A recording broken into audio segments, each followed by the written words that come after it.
What's up, guys? We'll start with Chris. Just when you were recruiting Colin Weber, I guess what kind of stood out about him on film, and what have your impressions been of him this spring?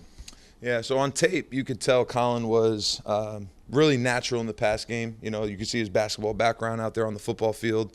Has a lot of shake, you know, to be able to get open and run well. But the other thing that I was looking for, and thankfully I found it, was that willingness to be physical and to be violent. And, you know, there's some footwork things that, you know, we got to get cleaned up and things like that. But from a willingness standpoint, he's right there. So right there, I knew that we could have something with him. And you getting to talk to him, you get to talk to his family, you know, the background that he comes from, and I knew it would be a natural cultural fit for us. And then obviously we got a good football player out of it too.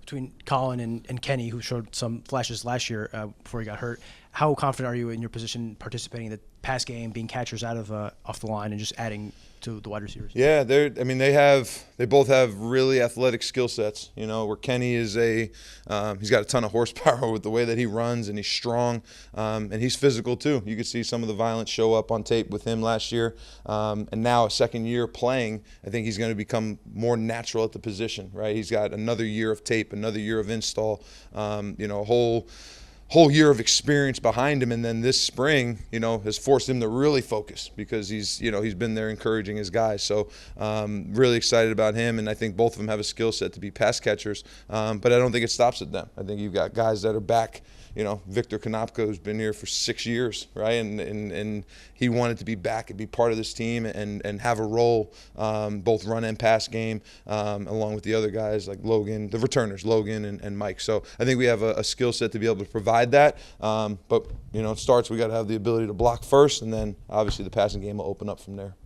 Last year, what was it like to have to coach a position where you had so many guys go down? I mean, that's probably a first in your coaching career to have that type of situation. Definitely was the first to that extent. Yeah, and to sweeten the pot, it was 2 guys in one game, you know, which was kind of crazy quickly.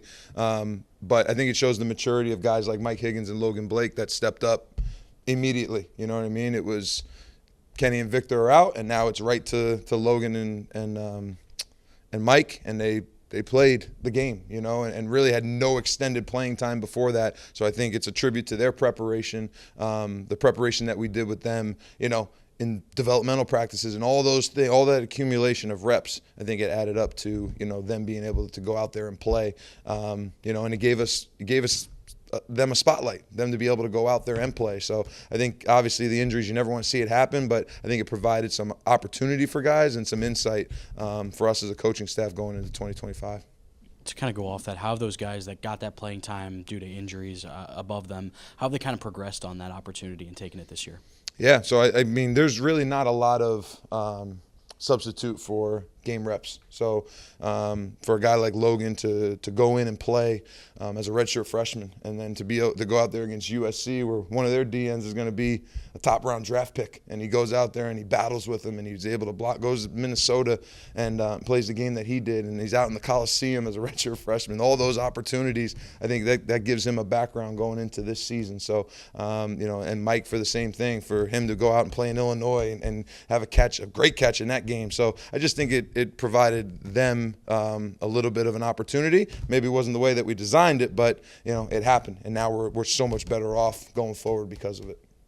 Staying with Logan, Scott, you know, had the injury, you mentioned him. How's he bounced back, and how's he, you know, fared coming through the spring? Yeah, Logan's tough. I mean, he's tough, hard-nosed guy who comes from a family that's kind of made that way, and it's made him that way. So the way he's approached his rehab he killed it. I mean, every day I'd ask, he's progressing, he's ahead of schedule, he's doing great. So you know, he's done a great job with that, and his understanding going into his third year in the offense now, I think it's going to provide more opportunity and more reps for him when you go into it and you say, hey, we have 5 guys on our roster that have started games, you know, in big-time Division I football. Not a bad situation to be in for us. Now the job's on me to continue to develop them and, you know, figure out who's at the top of the line and what role can each guy have. So. A bit of a big picture question, but you were here when this program was rolling. You guys are now back-to-back winning seasons, back-to-back bowl appearances. Do you feel like this program is back at that point where, you know, the expectation is bowl games and winning records and back to when you were playing? Yeah, I think it's twofold, right? Because the first part of it, you're you're at that spot again, so you're excited to be, because when we got here, that wasn't the case, right? So when Coach started this, we weren't necessarily in that situation, and now to go into this part of it where we're kind of where it was and still striving for the things that Coach talks about, still striving for conference championships and national championships and those type of achievements. So, it's never done. The CHOP mantra is real. We go out there and we say, okay, great, we went to back-to-back bowl games. It's another step in the right direction. But I think we have to, we got to remember why we all came back here. I tell recruits all the time, I came to Rutgers because Coach Shiano was the head coach that talked about winning a national championship. Why would you strive to do anything other than be the best? So I think that's kind of the mentality that I know Coach has, and obviously I think our team has it as well. They want to play on the big stages. They want to play against the best teams, and they're working that way forward in the weight room and on the practice field. Just what have you seen from Monty Keener and his development to this point? I guess, do you think he's getting to a point where he could be a contributor? Yeah, I think Monty's developing. He's kind of coming up on his full first year, in the program and strength and conditioning. And he's a very intelligent guy. So he's picking up the offense well. He goes in there, he does his job. And I think it's just continuing to contribute at a Big Ten level. But that's an adjustment for a lot of people. You know what I mean? I think he has really good examples in the room to be able to look at. A guy like Logan who, hadn't played any snaps until he had to. Well, you got to continue to get better so that when your number's called, you're ready to go. And I think he's taking steps to do that. So. Final question? I asked this to a few of the position coaches already, but playing for Coach Shiano, that playing experience, how has that helped prepare you to become a coach under him? Yeah, I think it's you understand the expectations, right? You know the culture. You know what you're looking for when you talk to potential recruits.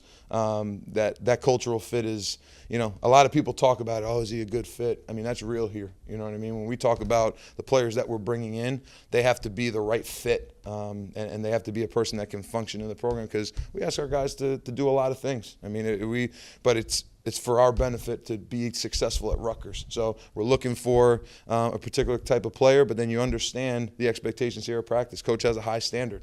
Well, when you have guys that you've been through it with, like David Rowe and Charlie Noonan and Damaso Munoz and Jamal Westerman, all those guys that are here that have played, those guys, when the players go, man, this is tough. Yeah, man, we've been through it too. You know what I mean? It's not like it's something that's brand new. There's some adjustments, right? Because it's 17 years since I came out of high school, which is crazy to think about. But we've all been through it, and it's not just how hard it is, but it's also the great things too. That Coach Shiano takes care of his players, that he looks after them. I mean, they sometimes if you've only been here, you don't see each side of it. Where when you've been at other places, you understand that the head coach we have is special. So I think we can provide that insight as well. Thanks, Coach. All right, thanks, guys. Yeah, appreciate it.